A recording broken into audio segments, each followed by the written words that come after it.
欢迎来到新兴消息频道，请订阅频道，所以大家不要错过当天最热门的新闻。我们今天的时事通讯包括以下内容：与凤航为播仙火，赵丽颖、林更新容光焕发，辣目洋子惹争议。最近与凤航为播仙火频频登上微博热搜，今天我们就来聊聊这部剧吧。与凤航是由邓科执导代表作《赘婿》，赵丽颖、林更新领衔主演，辛云来、何宇、辣目洋子、曾黎等主演的电视剧。本剧改编自九路飞香的同名小说《本王在子》，讲述了天下最后一位真神和咸猪而生的毕仓王错综复杂的爱情故事。其实赵丽颖、林更新算上与凤航已经是4搭了。前面还有《楚乔传》、忘忧酒馆、忘忧镇，后面2部虽然是早前的微电影，但也算是共同合作过的作品，所以2人这么多次的合作，拍摄与凤航配合应该更加默契了。说说原著故事，因为还没有播出，我看了豆瓣和一些 B 站 UP 主的解说，也不知道准不准确。原著故事大致如下：上古神陨之留下世间最后一位行止神君，在一次仙魔大战中，凭借一己之力力挽狂澜。数万年后，这位神君独居天外，无情无欲，不知所踪。原来是化身凡人，在凡间生活。林更新饰演行止、航云。另一边，咸猪而生的魔界女王叶，在她1000岁生日的时候，被迫安排了政治联姻。沈离逃婚的路上被打回凤凰原形，受伤坠落人间，重伤昏迷之际被凡间小贩当作肥鸡，扒光了全身羽毛，关在笼中售卖。沈离醒来后恼羞成怒，却又无计可施。正拈头搭脑之际，一个青衣白裳的清秀男子出现，也就是凡人航云。作为主角，总有一些超能力，他能听到动物的心声。他看出来面前这只肥鸡非比寻常，于是买了沈离带回家疗养。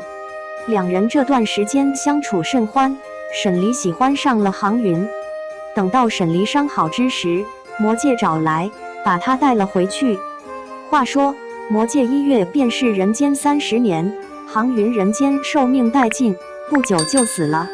仙界归来，航云变成了行止，人设清醒强大。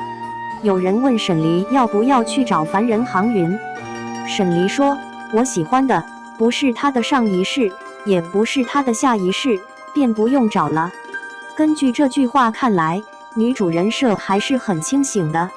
后面就是仙界和魔界的矛盾不断，男女主发生了一系列爱恨情仇的故事，中间就看编剧会怎么讲述这段爱情故事了。小说最后就是2人在凡间避世隐居的 happy ending。 女主沈离和行止神君是魔界和仙界的强大守护者。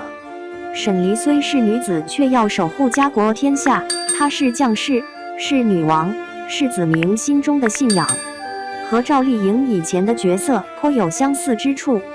行止神君是上古幸存的唯一神，凭一己之力创造了虚天渊的封印，1000年前将祸乱3界的妖兽尽数囚入虚天渊中，实力也是不容小觑。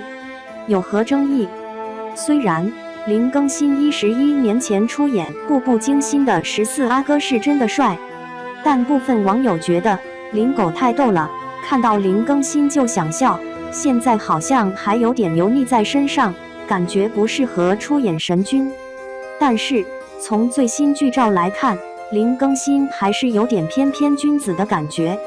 争议很大的就是辣目洋子了，有网友觉得辣目洋子非专业演员出身，演技、仪态都值得考究，而且出演有大量日韩元素的女主剧《我叫刘金凤》，风评和口碑也不是很好，因此观众反对的声音也有很多。